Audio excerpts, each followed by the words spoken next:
Welcome to the Let's Eat Grandma Career Warrior Podcast.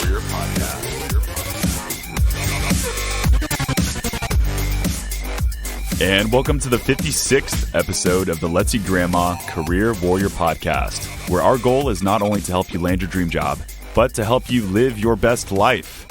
Today we have an episode all about social media, because ladies and gentlemen, it is becoming increasingly more important to be active on social media to stay relevant and to get the best opportunities for your career.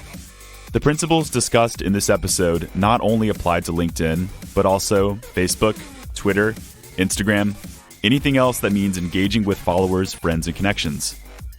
Because the name of the game is going to be engagement and getting conversations flowing the right way to help you in your professional life. And this is what we are going to discuss today. I brought on the legendary Sean Page, a good friend of mine who I have admired for a long time in this space. Out of all the people I know, Sean is the most active and has used social media to build a great personal brand and some solid engagement. Sean is unique because he has been a top resume writer for Let's Eat Grandma, our company, for several years, and he is now in charge of hiring talent for the company. Sean has used and will continue to use social media as a tool to get engaged with the right people in the professional world. So let's talk social media and make your life even more fulfilling with our 56th episode of the Career Warrior Podcast.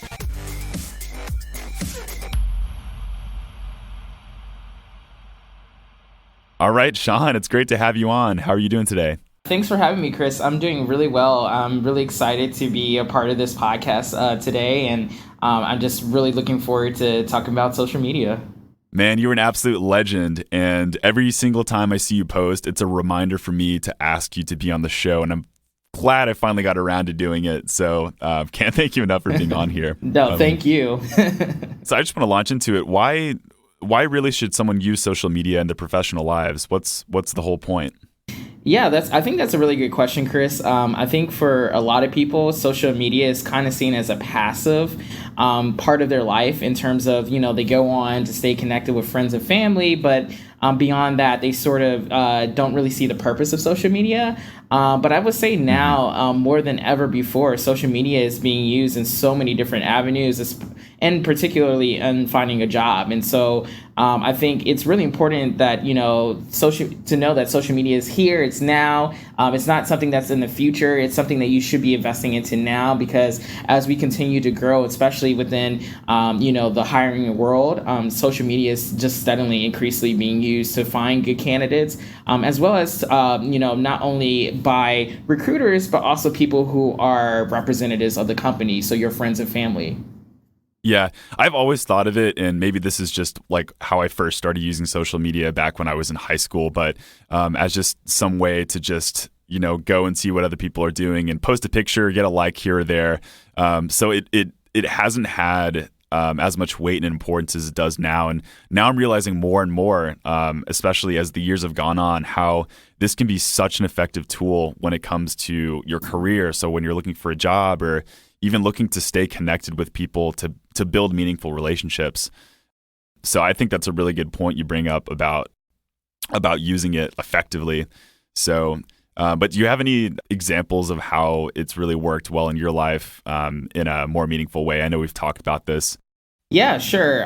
So I like to just think of social media as a bridge between online and in-person relationships. And so for a lot of people, in terms of just networking, social media is really great in that avenue. So one of a really great example of how I really use social media in my own life was I actually recruited one of our really great writers through social media. So I actually met her at a conference, completely different avenue from what I do. It was a volunteer conference for a religious organization. And so me and Ashley, we went to this conference together, and basically we really bonded together. And afterwards, we added each other on social media. And as I added her onto social media, I realized... Do you remember which platform it was? This was on Facebook. So we cool. added each other on Facebook. And as I was steadily looking through her Facebook, I noticed that she was actually had an HR a background. And so I actually went to LinkedIn after that and added her on LinkedIn to just look a little bit deeper into her career and see like sort of where she's been at. And so I really saw this history of someone who was really actively involved in nonprofit work, being an HR coordinator. And so I was like, this is interesting. And this is at the time when, Let's Eat Grandma was still at its infancy. We needed, more writers. And so I reached out to her on Facebook as a platform. I said, hey, remember me from this conference? And basically, long story short, we got to talking. I asked her sort of what her aspirations were, sort of what does she like to do in terms of HR. And she said she really liked placing candidates. And I said, well, Let's Eat Grandma is a great company that helps people on the other side of that. And so I basically convinced her to join us through those interactions. And so I really think that's really what social media is really about. It's networking, but also too, it's not just like, networking for the sake of networking. It's networking with a purpose. Yes, and I want to get more into that as we delve into the heart of our discussion. But with a purpose, you're not just like aimlessly, putting out posts out there. You're not just like tooting your own horn the entire time. That's been my expression for the last month. Sorry, but you're not just doing that. It's more purposeful and more meaningful, and I think that's great. So kind of delving into the heart of the content here, I want to give people a little bit of context about what not to do. There's always a dark side when it comes to these things. What do you really think the biggest mistake is that people are making on social media? I think it's just like sort of what you were hinting at before, just, going on social media and just liking random posts and not really like sort of just randomly engaging with folks. In some ways that is really good if the whole purpose of social media for you is just to keep up with friends and family. But if you really want to step up your game and really want to create a job opportunity from your network, you really have to create, active engagement. And so active engagement is not just liking statuses and just like, sitting behind and waiting for someone, you post something random and just waiting for people to like it and hoping for them to engage, but it's actually making your newsfeed become engaging for you. And so one of the things that I really do, mainly on my Facebook platform, but sometimes on LinkedIn as well, is really propose questions to my audience, not something like, for instance, if I'm looking in and I have like a certification that I'm really interested in and I really don't know whether or not it's worth the money, I just pose a question to my network saying, hey,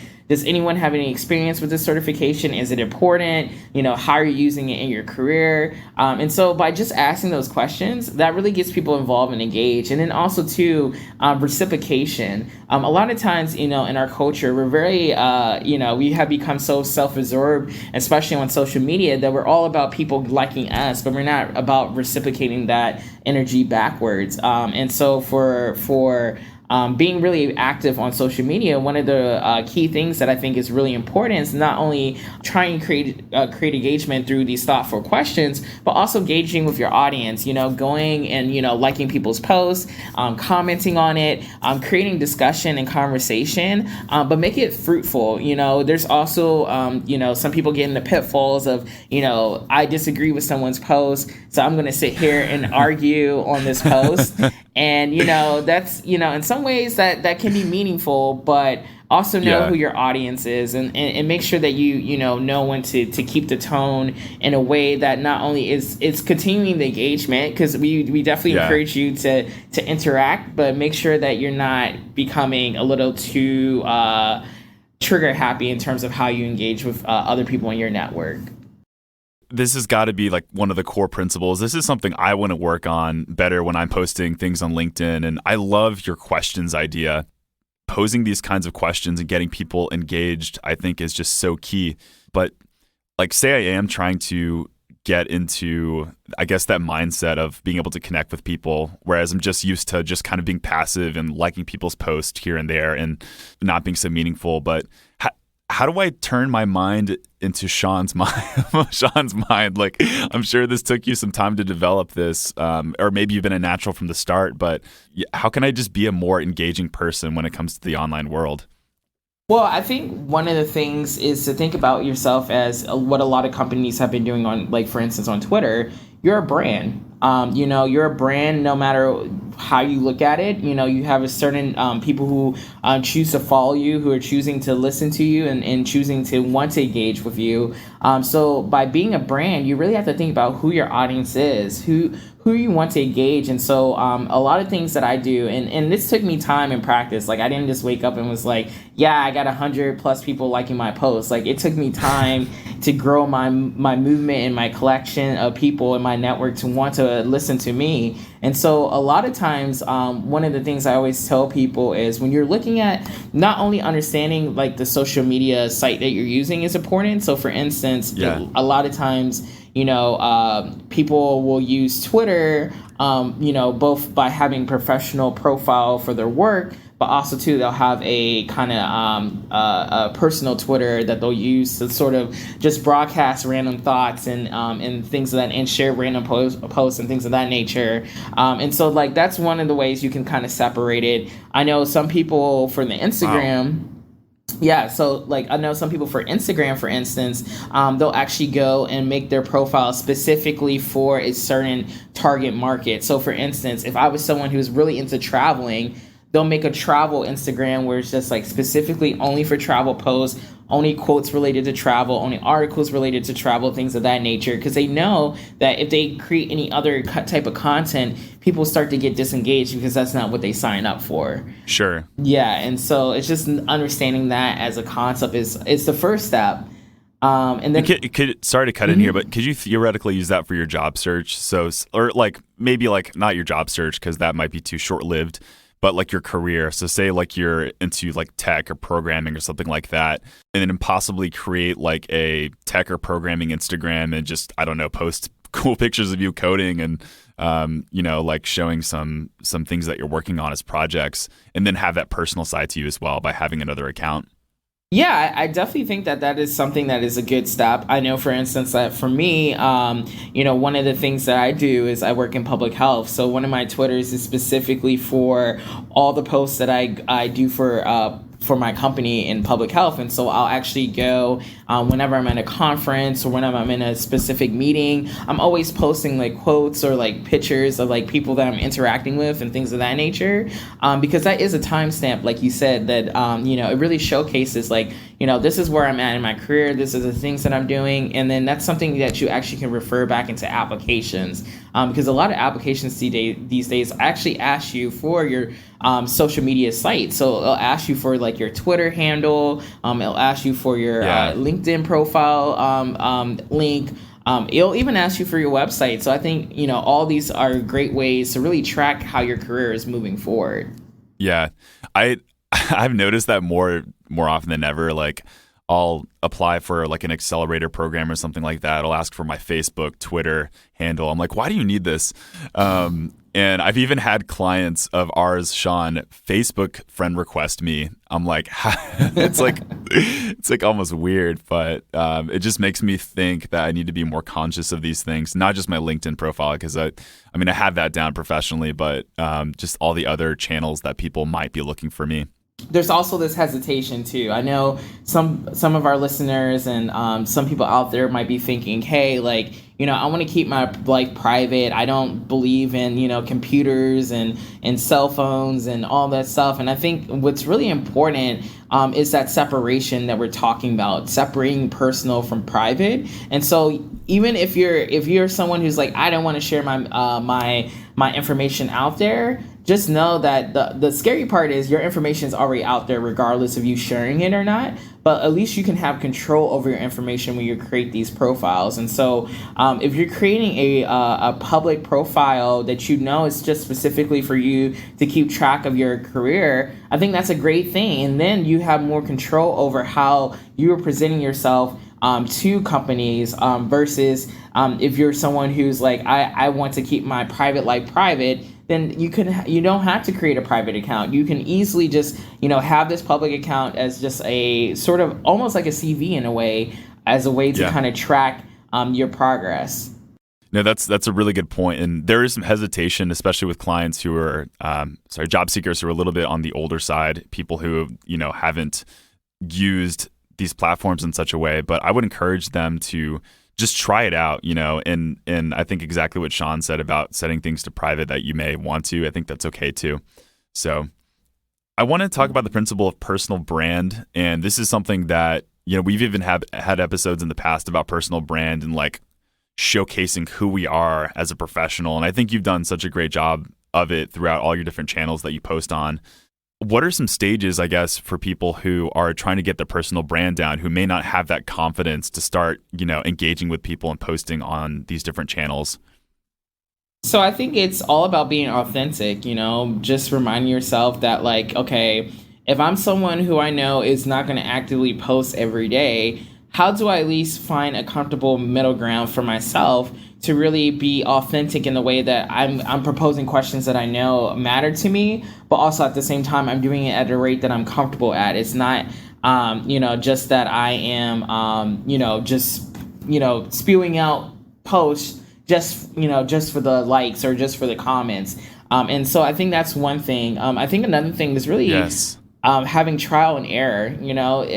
No matter what you do in life, there's always going to be trial and error period. And so knowing that, okay, maybe I threw out a post that only, no one really engaged at, no one really looked at, that sucks. Yeah, it happens to the best of us, but at least helps you to kind of figure out, okay, now I know this is content that may not be something that people in my network are not experts at, or might not be something that they're interested in talking about, and then you just move on and you try something different. And as you progress more and more, you start to see the posts that that most people are going to be engaged in versus the ones that people aren't really that interested in. Yeah. And is it really that embarrassing if you post something and you get one like on it? Is it really that bad, or is this something that people, you shouldn't even worry about, Yeah. And I think that it's not something that, it's funny because there's a lot of psychology that's involved in this as well. And so, I know some people, they're after an hour, they don't get any likes, they'll just delete a post. And, I get it. Yeah. Some people, it does mess with your confidence. Is, you're like, oh, yeah, this is something great. This is something that I'm really, really interested in and really want to be involved in. And then they get no likes. Well, instead of it taking it as a negative, turn it into a positive. Say, hey, maybe there's not enough people in my network that actually cares about what I want to talk about. Maybe I need to go and engage with more people outside my network and try to build more people into this network that really would like to have those discussions. So instead of dwelling on, hey, I'm not getting the things that I want to get out of this, put some energy into trying to turn it into a positive and really make it something that's fruitful for you, because I think that social media has so much built-in flexibility that you can really, use it in any way possible. And I think that if you go in there with that mindset that the limit is limitless, then I think you can really start to build yourself and build confidence in how you really utilize your social media. Yes, it is absolutely. I'm so glad you brought that up. The principle of your authentic self and the idea of it being limitless, I think, is great, because never, ever in the history of civilization have we had the opportunity to just whip out our smartphone or device, post something, and somebody across the world can read it, react to it, and possibly stir up some engagement or opportunities that can help you in your career, and you can help them. And I think that's just such an incredible principle that people need to realize, and people need to take advantage of it 100%. So that's fantastic, man. Want to make sure we have enough time to hear about you and how people can follow you, learn more from you. But quick, we have a lightning round of 3 questions I'd like to get answered in regards to social media. Question number 1, how can I decide what channel is best for me in my situation? So Instagram, Twitter, LinkedIn, Facebook, what? So I really think it comes down to your personality and what you're trying to get out of it. If you were a creative type, I definitely say things like Instagram and Snapchat are definitely going to be more up your alley, because you can really showcase your artwork and other things. If you're someone who's just more, I just want to have something just to connect with my colleagues, and I just really just want to have a work relationship with my network. Obviously, LinkedIn is that one. And then for Facebook, that's the one where it's more a little bit blend between personal and professional. It's your friends, your family, sometimes your coworkers or your boss. And so I think, it really comes down to personality and how you want to utilize your social media. Second question, How much time should I be devoting to social media if I have the intent of advancing my career? Definitely. I think that's always a great question. And obviously, it's really going to vary. If you're a communication specialist or, someone who's really trying to create a career within social media, obviously your numbers are going to be way higher than the average person. I mean, ideally, you should be going on every day and you should be posting content at least twice, maybe 3 times a day. If you're someone who's just a new person starting off in social media and you really just want to sort of fill it out and build your brand, I would definitely say, a post here and there, maybe like 20 to 30 minutes a day, is definitely like more ideal. But, as you get more and more comfortable, I would say most average people probably are spending, a couple hours of social media a day. So I think, as we progress in society and social media becomes more ingrained, the more hours that we start to put into it. And our third question here is, say I am trying to build up my personal brand and my social media engagement. What should I prioritize more? In-person networking and then following up later with those connections I just made, or possibly reaching out to people cold on social media and trying to make connections there? What do you think is the most effective strategy? I'm more extroverted, so I think this is very much so extroverted versus introverted type of question. As someone who's extroverted, I'm definitely going to be the one to say, hey, like in person first, then we connect. But if you're introverted and you're someone who's like really much so, you really adore someone, you see them at work, but you're not someone who's going to be confident to just stroll up to your coworker and be like, yeah, like we should add each other on LinkedIn. Obviously, I think, the latter solution is going to probably be better for you and make you feel more comfortable. So I think it's really comes down to like how you get your energy and how you feel as a person in terms of interacting, what makes you feel comfortable. So I would say whatever makes you feel most comfortable. But for me personally, I know that the becoming friends, interacting first in person is the better solution for me. You really are spot on with that, because that first story you opened up about how you met Ashley at the event and then you connected with her on Facebook and then you followed up with her later. I think that's a great story. But exactly, like for those introverted people, they may have another way, which is getting targeted with finding actual people through a search and then reaching out to them that way. Well, Sean Page, you've been absolutely fantastic here. We'll talk about how people can find out more about you. But first, I wanted to ask, do you have any final bits of advice for people looking to enhance their social media life?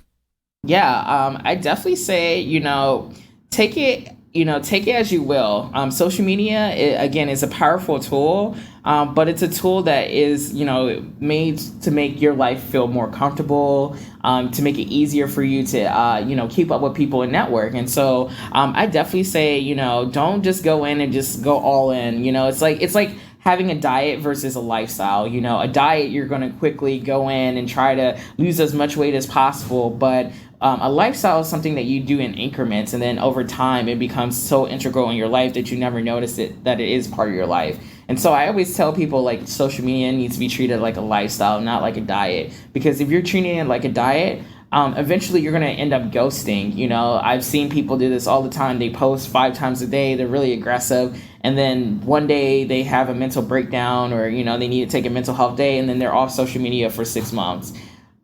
Within 6 months, you lost all your followers. Like, no one is going to be following you. And actually, the algorithm is made in such a way that if you're not posting in a consistent manner, it's not going to show, your posts are not going to be shown as actively as other people's posts. And so that's one thing that I'm always priding myself. I know my posts are being like shared by the algorithm all the time, because I'm always consistently posting at certain points in the day, and I can tell that it's making my posts being shown to other people's feed more commonly than others. So I definitely say, like, treat it like a lifestyle. Make sure that you're doing it in a way that's healthy. Don't become overly obsessed, or don't become, someone who wants to take diet pills and really, really get involved in it. Make sure that you're doing it in a comfortable level. And I think that if you're doing it that way, you'll find that social media is here to benefit you, and you have as much control over your audience as your audience has control over you. Well, Sean Page, I want people to know how they can find out more about you or follow you. Do you have any avenues? Yes, definitely. People can follow me on LinkedIn. My LinkedIn profile is linkedin.com/in/Sean, SEAN -Page, PAGE -CAPM. Please feel free to follow me. I would love to have new followers and to answer any questions you might have about social media. Fantastic. And for those of you who are driving, jogging, whatever right now, what I'll do, as always, is put this URL in the bottom of the description so that way you can just pull it up that way. And LinkedIn is great. I've been touting the benefits of LinkedIn for a long time. I especially think LinkedIn is up and coming even more so than it has been in the past. So definitely do so and get on LinkedIn if you aren't already. Well, this concludes the 56th episode of the Career Warrior Podcast. We heard some amazing bits today. We especially learned about how to treat social media as an engagement tool. And I just love, and I mean this, I love Sean's advice about not treating this like a diet, like something you do really quickly, but something that you can actually maximize in the long term because that's the best way to do it. So hopefully all of you can go out there and start using this tool more effectively. And I would say slow and steady is the game really here, and making sure that you use it as effectively as possible by not burning out. All right, Warriors, you've been tasked to go out there and be better social media people. And this concludes the 56th episode, and I'll see you next time. And for more on your job search, make sure to check out letseatgrandma.com. That's where you can find our blog, where we post the podcast show notes and so many more articles that will help you in your job search. You can also check out our resume services if you are interested in getting your resume professionally reworked. And please make sure to show us some love by jumping onto iTunes and leaving us a rating. The support from my fellow warriors will show the world how great this podcast is and help other people in their job search. Pay it forward. Thanks, guys, for being true warriors, and thank you for tuning in. I'll see you next week.